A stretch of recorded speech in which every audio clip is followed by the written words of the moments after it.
সবাইকে ছেড়ে রাতের অন্ধকারে চিঠি লিখে বাড়ি থেকে চলে গেল অনিরুদ্ধ। চিঠি পড়ে চিৎকার করে ওঠে বাণী। এমনটাই দেখতে পারবেন আজকের পর্বে। বিস্তারিত জানতে ভিডিওতে লাইক দিয়ে চ্যানেলটিকে সাবস্ক্রাইব করে দেখতে থাকুন।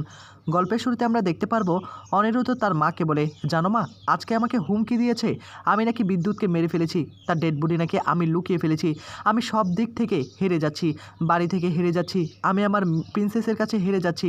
প্রিন্সেস আমাকে দেখতে পাচ্ছে না। আমার মনে হচ্ছে এবার অন্তত সব কিছু গুটিয়ে নেওয়া উচিত হবে। সাথে তখন বলে, কিচ্ছু হবে না, কিন্তু তুই পুলিশের কাছে গিয়ে সমস্যাটা বললি না কেন? তখনই অনিরুদ্ধ বলে, আমি বলার চেষ্টা করেছি, কিন্তু আমার বাড়ির লোকে আমাকে সন্দেহ করছে, তুমি আমাকে অবিশ্বাস করেছো। তখনই সাথী বলে, একটি মাত্র মুহূর্তের জন্য আমি তোকে অবিশ্বাস করেছিলাম, আমার মনে হয়েছিল এই সব কিছু, কিন্তু আমি তোকে বিশ্বাস করি। তখনই আবার বাণী বলে ওঠে, মিস্টার চ্যাটার্জি, আমি বুঝতে পারছি এই সব কিছু বিদ্যুতের একটা প্ল্যান। বিদ্যুৎ প্ল্যান করে আপনাকে ফাঁসাতে চাচ্ছে, কিন্তু এত সহজে আমরা ওকে ছেড়ে দেব না। কিছুক্ষণ পরই বিদ্যুতের মা বলে ওঠে, আচ্ছা মৌলির কথা শোনার পর ঈশানী একটু মন খারাপ করে। তখনই বিদ্যুতের মা ঈশানীর কাছে এসে বলে, দেখুন কিছু মনে করবেন না, আসলে বিদ্যুতের সঙ্গে মৌলির একটু যোগাযোগ ছিল, আমরা সেটা আগে থেকেই জানি। এখন যদি মৌলিকে একটু জিজ্ঞাসাবাদ করা হয় যে বিদ্যুৎ কোথায় আছে না আছে, মানে আমি একটু বলছিলাম আর কি, এছাড়া আর কিছুই না। ঈশানী এই কথাগুলো শোনার পর তার মনের মধ্যে একটু ঘটকা লাগে। ঈশানও তখন ভাবতে থাকে, আসলেই তো নিশ্চয়ই মৌলি আমার কাছ থেকে কিছু লুকানোর চেষ্টা করছিল।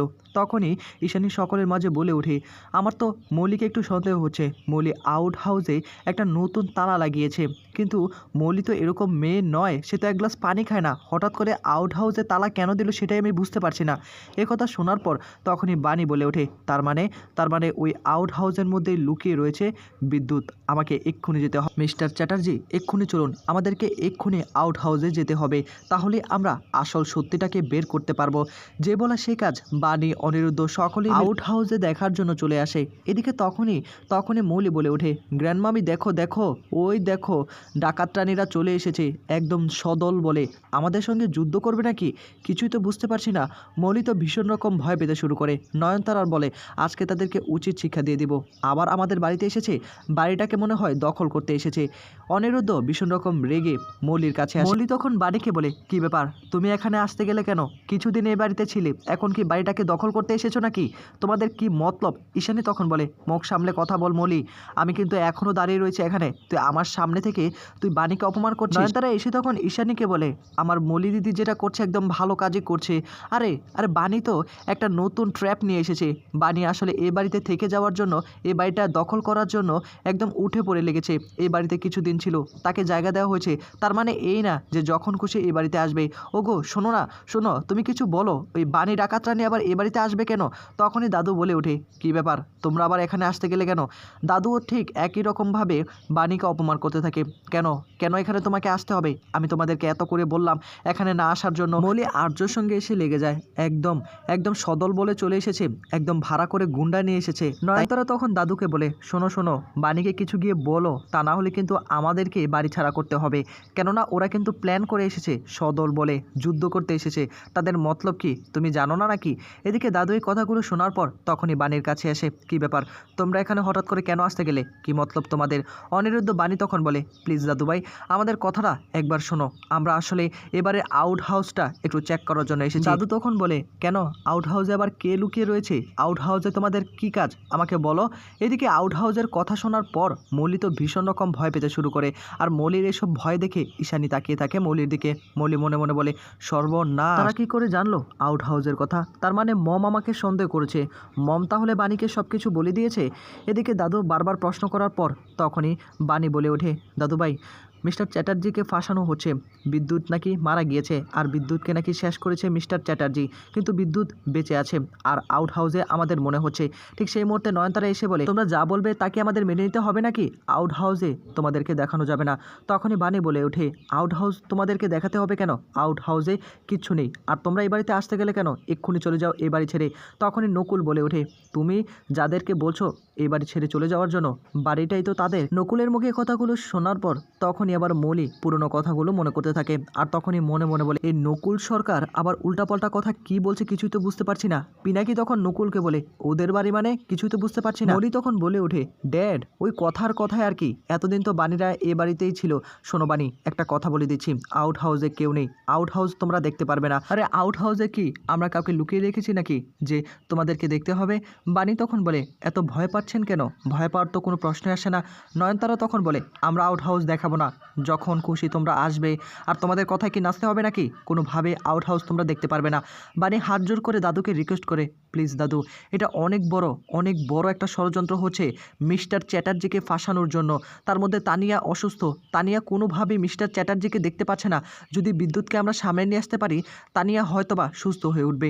তানিয়ার কথা শোনার পর দাদু একটু মন খারাপ করে আর তখনই দাদু বলে ওঠে। এদিকে ঈশানী তখন দাদুর কাছে এসে বলে বাবা প্লিজ, আপনি প্লিজ অনুমতি দিন, এটা অনেক বড় একটা ষড়যন্ত্রের শিকার হবে না হলে অনিরুদ্ধকে বাঁচাতে হলে, তানিয়াকে বাঁচাতে হলে আমাদেরকে আউট হাউসটা চেক করতে হবে। আমরা গিয়ে দেখি না, যদি কেউ থাকলো, যদি বিদ্যুৎ কোনোভাবে থাকে তাহলে কিন্তু বাণী, আমি বলে দিলাম মৌলিকে আমি উচিত শিক্ষা দেব।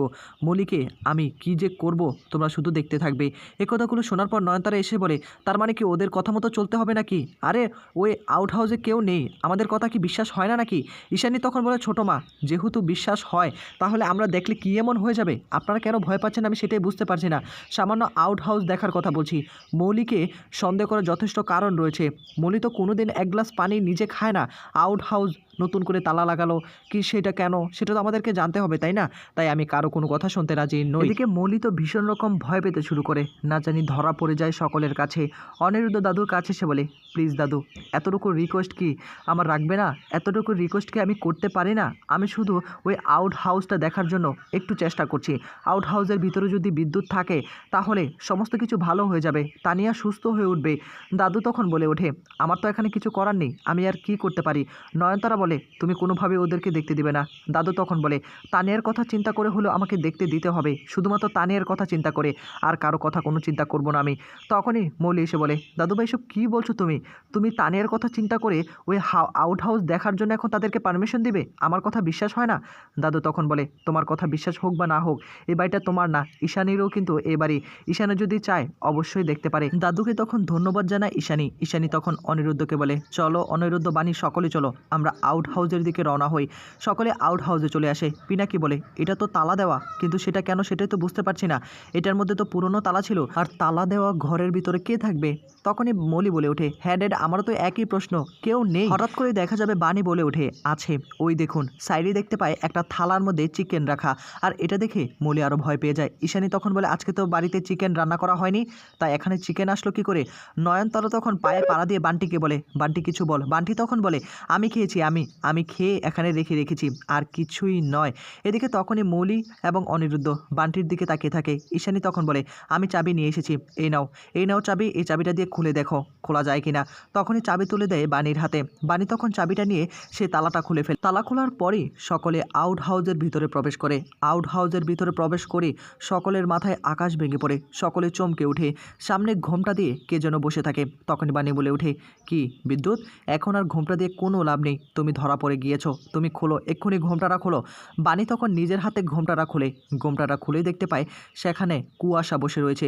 আর কুয়াশাকে দেখে রীতিমতো চমকে উঠে সকলে, কি ব্যাপার এখানে কুয়াশা কি করছে? এখানে তো কুয়াশা থাকার কথা না। দাদু তখন বলে এই মেয়েটা এখানে কি করছে? হ্যাঁ আমি তো কিছুই বুঝতে পারছি না। ঈশানী তখন বলে আর পিনাকি তখন বলে মৌলি এসব কি হচ্ছে? বাড়ির একটা মেয়েকে এই বাড়িতে জায়গা দেওয়া হয়েছে, আমাদেরকে না জানিয়ে তুমি যা খুশি তা করে বেড়াবে, এটা আমাদেরকে মেনে নিতে হবে না। তখন কথা কাটানোর জন্য বলে ওঠে আসলে ওই ছেলেটি আমাকে বিরক্ত করেছিল আর সেজন্য আমাকে এখানে রাখা হয়েছে। এদিকে নয়নতারা তখন বান্টিকে বলে কিরে বান্টি, তুই বিরক্ত করছিস কেন? আর বিরক্ত করবি না। বাণী তখন বলে ওঠে তুমি মিথ্যে কথা বলছো, তুমি এখানে ছিলে না। তার মানে বিদ্যুৎ এখানে ছিল, বিদ্যুৎ কোথায়? বিদ্যুৎকে তো দেখতে পাচ্ছি না। দাদু তখন বলে বিদ্যুৎ থাকুক বা না থাকুক, এই মেয়েটি এখানে কি করবে আমি সেটাই বুঝতে পারছি না। কি ব্যাপার মৌলি, তুমি যা খুশি তা করে বেড়াবে? আমার অবর্তমানে তুমি এত কিছু করে বেড়াচ্ছ? হঠাৎ করেই দেখা যাবে যে বাণী খাটের নিচ থেকে একটা মদের বোতল নিয়ে আসে। আর তখনই সেটা দেখে সকলে চমকে ওঠে। দাদু তখন বলে, বাড়িতে মদ হচ্ছে, সব কিছুই হচ্ছে, আর আমি কিছু জানি না? এই বাড়িটাকে একদম শেষ করে দেওয়া হয়েছে। কিছুক্ষণ পর বান্টি আবার বলে ওঠে, আসলে এই মদটুকু আমি খেয়েছিলাম, আসলে বিদ্যুৎ তো এখানে নেই, আমার সব দোষ, যত দোষ এই নন্দ ঘোষের। এই কথা শোনার পর দাদু ভীষণ রকম রেগে গিয়ে বান্টিকে সেখান থেকে তাড়িয়ে দেয়। দাদু তখন সেই কুয়াশা মেয়েটিকে বলে, এক্ষুনি এই বাড়ি ছেড়ে চলে যাও। কুয়াশা হাত জোর করে রিকোয়েস্ট করে যে আমার মতো এরকম অবলা নারীকে আপনারা বাড়ি থেকে বের করে দিবেন, আমাকে প্লিজ এই বাড়িতে রেখে দিন। আগামী পর্বে আপনারা দেখতে পারবেন যে রাস্তার মধ্যে হঠাৎ করে আবারও ছদ্মবেশ নেয়। ছদ্মবেশ নিয়ে তখন তানিয়াকে ভয় দেখাতে শুরু করে, আর তানিয়া চিৎকার করে ওঠে। এমনটাই ছিল আজকের পর্বে। কেমন লাগলো অবশ্যই কমেন্ট করে জানাতে ভুলবেন না।